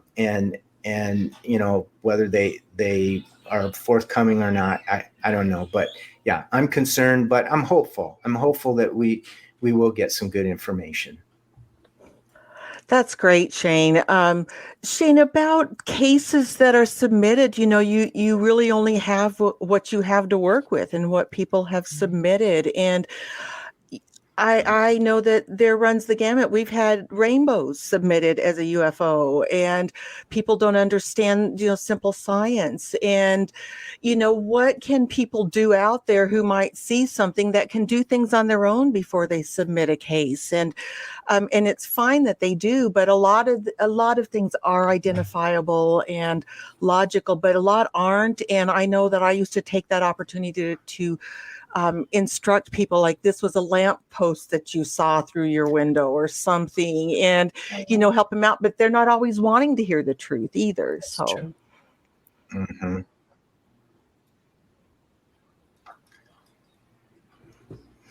Yeah, that's great, Terry, that you do that. And I know we've talked before on cases and stuff, and you try and help educate people. And that's not to say that somebody is ignorant or that they're not smart when they misidentify. I've misidentified some things. It does take a different mindset. I think a person, my advice to people is be skeptical first. Think about, because as you guys know, an investigation simply is a process of elimination. Whatever data you got, and you try and determine the most likely explanation. And when you've done that and you've gone through your checklist, what's left is a true unknown. And that's as good as it gets, right? But I think it's, emphasis on fact and on science, and using critical thinking ability. And then some of those tools that I mentioned, I've done the same. I've recommended to people. In fact, I had a case, and the guy was so enthusiastic about it, and I knew what he was seeing, but I actually went to his home with him, brought my scope and some of my equipment, and we set up in his backyard in one evening, and we spent a couple hours looking at everything. And I showed him what it was that he was seeing, and he understood it. And he's like, oh my gosh, I had no idea that you could determine this stuff with just some basic things and basic knowledge and tools. And so he was really appreciative. And now he texts me all the time and saying, hey, I saw this or that, but you know what? Hey, that was a plane or whatever. He's just trying to, engage, but that's great. That's my whole point. We need to engage, and people need to be interested and be curious, and then, but be open to the fact that, look, 85%, let's say 90% is identifiable things, but wow, 10% is not. And some people throw out the figure that, only 10% of reports are made. In other words, sightings are 10 times what's reported. I think that's way off. I think it's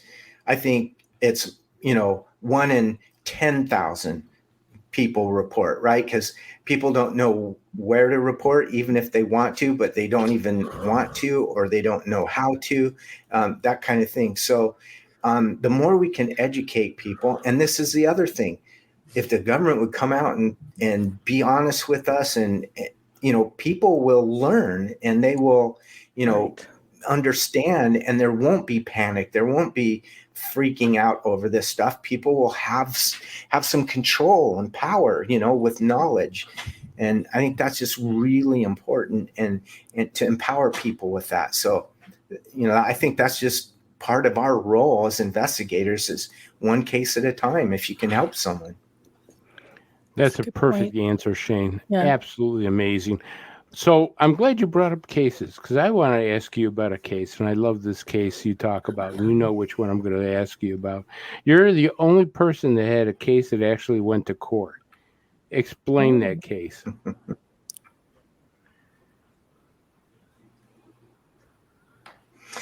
Yeah, this was fascinating. It was my first abduction case, and we had a star team put together for it. And what the gist of the case is, this woman claimed to have been raped by a reptilian. Okay, now it's this case is complex. It has factual things in it. It has things that are sort of hearsay. It has things that I think are really out there, but there's a there in this case. But so let me explain. So this woman had an acquaintance, a man that she had known over many years of her life, and they were acquainted. It's more than an acquaintance. They were friends at times, maybe more. Throughout their youth, and they went separate ways, but life just brought them back together at different points throughout their life, and they had these strange experiences. Well, they were both involved in like the healing arts, and in fact, he was involved in voodoo. And so what had happened is I think really they had a falling out of some sort, and this falling out resulted in her going to the police, filing a police report. They took it serious. She went to court. She got a court order of protection against this man, and in through, I guess what you would say is more of a spiritual side, that he turned from human to reptilian and came to her at night and raped her. And she reported this. And then in time, other things were happening. For example, it was later discovered that he had an effigy of her in a different city. He lived in a different city, had an effigy of her, and then he had poured gasoline on it and was going to light it on fire. Well, she claimed that she had, smelled of gasoline in an unexplained way, and that this was part of a voodoo rite that had affected her, and that she in fact had other injuries from things that he was doing. And when we had interviewed her, she did have injuries, looked like burns, and bruising and some other things. Now, of course, we couldn't prove what it was, but she went to the hospital. She went to the doctor. She had documentation. So she had documentation from the police, documentation from the court, documentation from the hospital, from doctors. I mean, she was really going after this thing. She was not going to let this stand. And she, very brave of her and very determined. And so ultimately, the way the case panned out is that we, there wasn't much that we could do for her. These things had already occurred and happened, and they were kind of in a state of, look, I'm not going to bother you and you don't bother me, just leave each other alone. And that's that. Now, she did kind of want to publish all of this, which made us kind of concerned about, maybe it was being sensationalized a little bit for the intent of getting something published. But in a case like that, there's nothing for us to determine. It's more of just documenting the case and adding it to the historical record, which is really useful, because there will be other cases where these things could be correlated, different facets of the case. So I'll just say it was a highly strange case. High strangeness, I think, was involved. Some weird things were happening that weren't, I don't even know if you could call it UFO related. It's more, some of these other things. So it weirded me out, but it really gave me a good lesson to understand what could happen and what's out there and what people are experiencing. And so frankly, at this point, I'm not surprised by anything I've heard since. Right. So, Right. Ain't that in the that truth? way, I think it was useful to me. Yeah. Yeah. That is the truth. I've actually heard something kind of similar to that as well. And you're right. It kind of pushes the threshold of almost being some sort of possession or demonic in nature. And that's my next question to you. How long have you been with the ERT, and does the ERT look for commonalities between experiencers, or is that something each individual ERT team member kind of does on their own as they talk with experiencers? Yeah. So when a person makes an experiencer report to MUFON, there's really two kinds. One, it could be a combination of a UFO sighting and then some kind of experience, or it can be just straight an experience without the sighting of a UFO. They're handled slightly differently. On the dual case, a field investigator who is also an ERT member will investigate that kind of case, which I personally do for the state of Arizona. And then there are cases that are purely just a contact case that is handled by other team members that may or may not be an investigator. But the idea is that when they make the report, they fill out like a 20 or 25 question questionnaire. And the questionnaire is designed to help them, first of all, kind of, put their thoughts in an organized way. But it is also to help MUFON determine, the reality that they experienced. And they can help discern if somebody's dealing with mental illness, or if somebody's, hoaxing, or if these are real events that line up. And that's extremely useful. And then what happens is we don't interview people, but it's not an interview. We're not trying to prove anything. The ERT is really there to deal with the very human element of contact. And as I mentioned earlier, it can range from just curiosity and interest to absolute trauma. And these are people who are reaching out for help. And that's what MUFON does, is we provide a hearing ear. And sometimes that's enough for someone. They can't talk to their family, they can't talk to their friends, they're worried about their job, or just all those sorts of things. And to have such an experience and then just keep it to yourself must be the most lonely and frustrating and scary thing. So the fact that they can contact somebody who they can share their story with without judgment, and that's really the role that we want to play. We are non-judgmental. We're allowing them to, get this off their chest, as it were.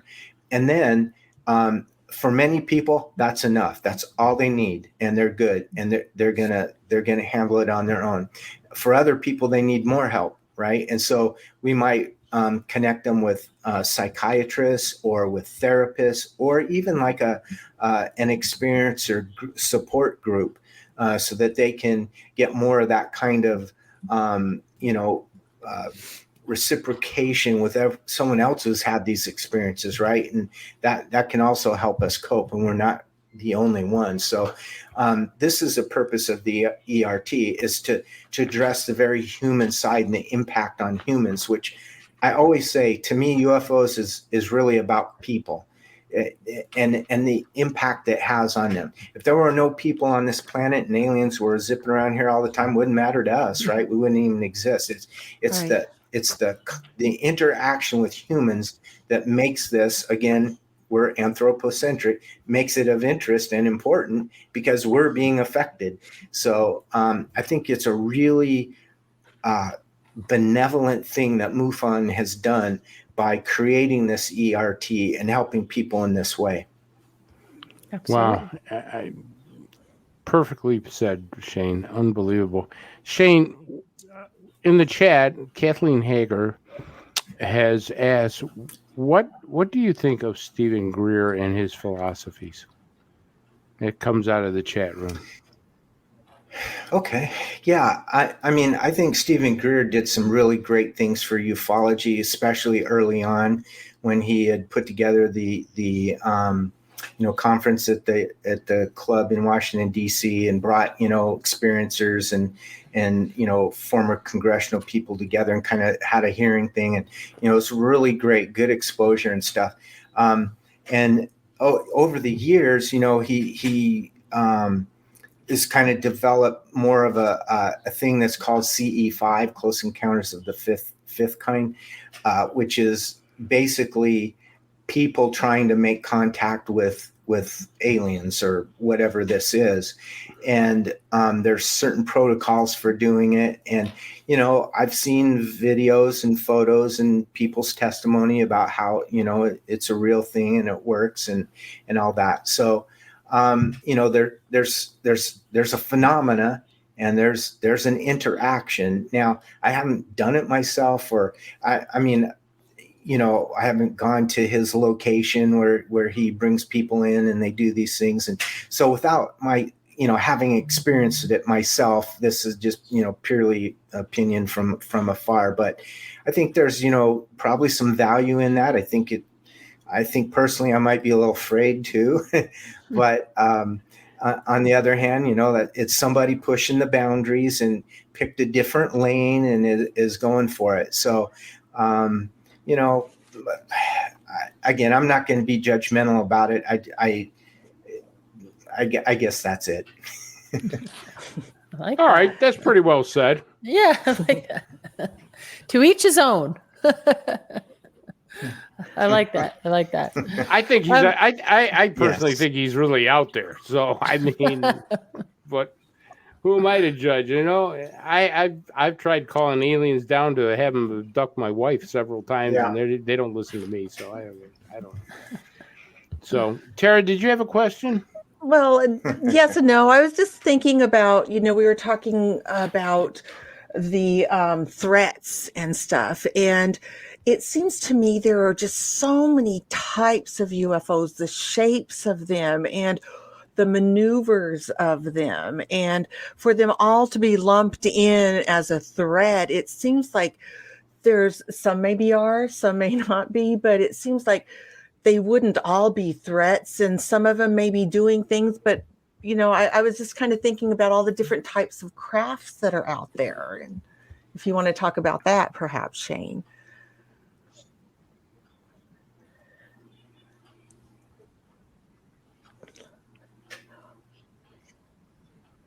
Did you catch that, Shane?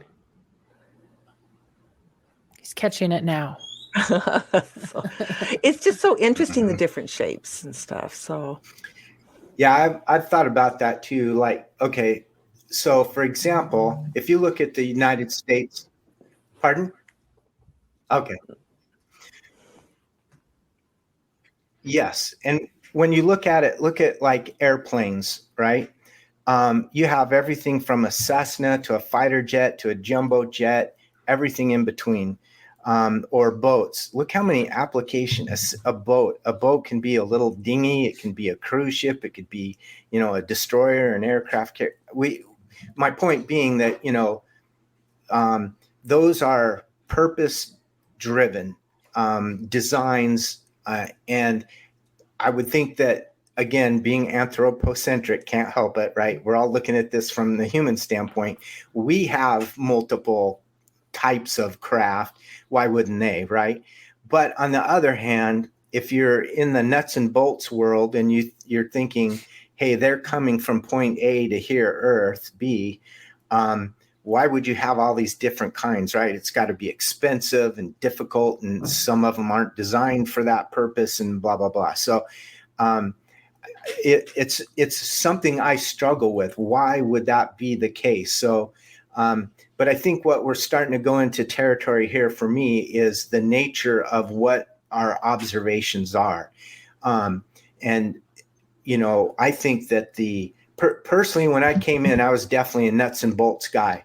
I want to know what's that little metal craft up there in the sky that we can't identify. That drives me crazy. I got to know what it is. And, in the 50s and stuff, remember back then they thought that these were just from other planets in our solar system, right?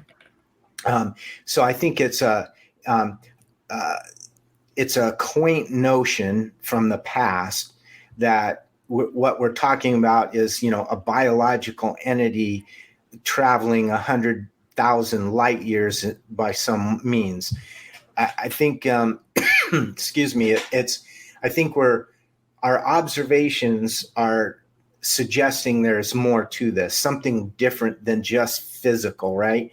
And so a lot of people are into like maybe the potential for dimensionality or some kind of universal situation where, string theory and universes are bumping in, and where they touch, there's a thin veil and you have these different worlds coming together. I mean, I have no idea, but I think, I think it's a good observation. It's something that we need to add to our checklist of knowledge and understanding, and then just see how that plays out in the future. Just like, things they thought in the 40s and 50s, we don't think now because we've realized that they're not practical or whatever. So, yeah, but I do think of that too, Tara, because that is weird. Triangles and squares and spheres and diamonds motherships and scallops pyramids and lights and chevrons and let's just keep going. Yeah, and colors, light, right?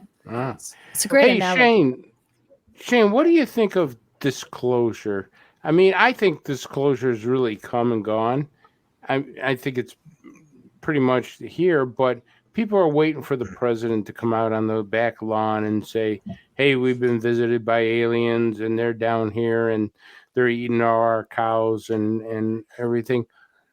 Do you think we're ever going to get that type of disclosure? I mean, I'm being sarcastic, but do you think that some way, shape, form, we're going to get a better disclosure? Well, I think that remains to be seen. I think that's tied to what we were talking about earlier with Congress now getting involved and formalizing any kind of interest in UFOs. But I agree with you. Disclosure's done and gone. That came a long time ago. I think, like I mentioned, Dr. Maccabee's book, just the document trail alone proved disclosure a long time ago. But disclosure means different things to different people. Some people are saying what's happening now is more confirmation than disclosure. I think that's probably closer to what we're experiencing. But as far as the president standing up there and saying it, I think that is the actual one thing people would take serious as proof. But I don't know if that's ever going to happen because what I'm concerned about, but they are kind of addressing it, is the liability on people who have had this knowledge for all this time. And if it comes out, which, I mean, we all know personally, we feel that there's been interest in UFOs all along, and there's been interference and cover up and all these things, that, people could get in trouble. I mean, I think people fear that, hey, I suppress this information, collectively, we, they, whatever, for 75 years, and people have died because of it. People have been harmed. They've lost their finances. They've lost family members. There's been terrible harm caused by this whole thing.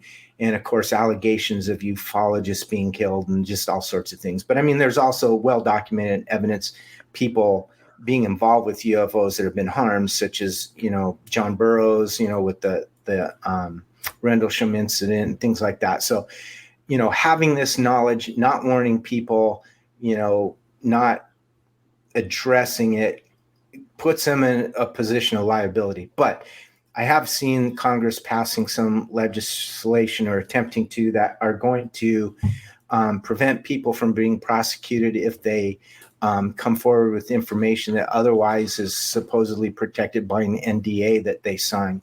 But I think it even needs to go farther than that. I think to really open this thing up completely, we would have to have sort of a blanket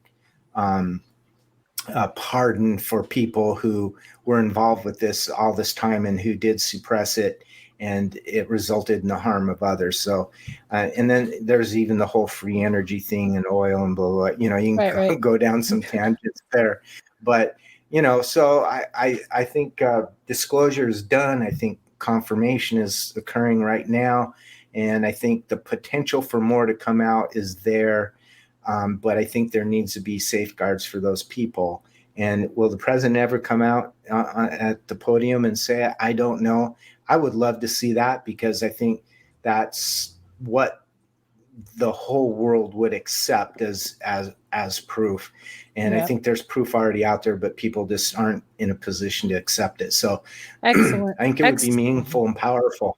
Yeah, excellent point, Shane. And I agree with you completely. I think liability is a huge issue. Of course, there's always the control, power, gas, fuel, all that stuff that you mentioned. So I think you are spot on with that. And I do believe the Air Force has a lot more to hide liability-wise than, let's say, the Navy. So I think that is showing its colors there. That's why they're not speaking too much. Where can people see you, Shane, next? Are you going to you'll be teaching at the boot camp, right? So I'll see you here in a couple days. See you there, and I'll get to see Tara. Oh, Uh-huh. Chris, I'm sorry you can't be there in Phoenix with us. Bump. Oh, I'll be there next year, I think. Yeah, you got to make it out there, and we hope to see some of you listeners out there in Phoenix too. Yeah, it's going to be a great time. Go Phoenix, you move can on. Yeah. make sure you pick up, if you're interested at all in investigating sightings, make sure you go to Amazon, pick up Shane's wonderful book, Unidentified Aerial Phenomenon, A Beginner's Guide to Researching UFOs. It's a great resource and a very well-written book. It's been a pleasure having you on as our guest. Tara, it's been amazing, and I'm so glad you're on here with us, and I look forward to next week with you. Thank you, Chris, and I miss Jerry and Jenna, so are they going to be back soon? Oh, they're on vacation. They will be back. All right. And thank you to all our listeners. And I hope you all have a fantastic rest of your week. If you see anything unusual in the sky, and actually, as we're doing the show, I get another text from our witness in Michigan that is just now. So if you're in Michigan, go outside and look up right now, because stuff's happening. Make sure you get those reported into MUFON. Wow. And we will see you all next week. Have a great week. Wow. Thank you. Thank you again to Amanda, our producer, and to Bill Skywatcher, our producer as well. Thank you, KGRA, for allowing us this wonderful platform. So we will see you soon, Shane and Tara. Bye, everybody. Bye.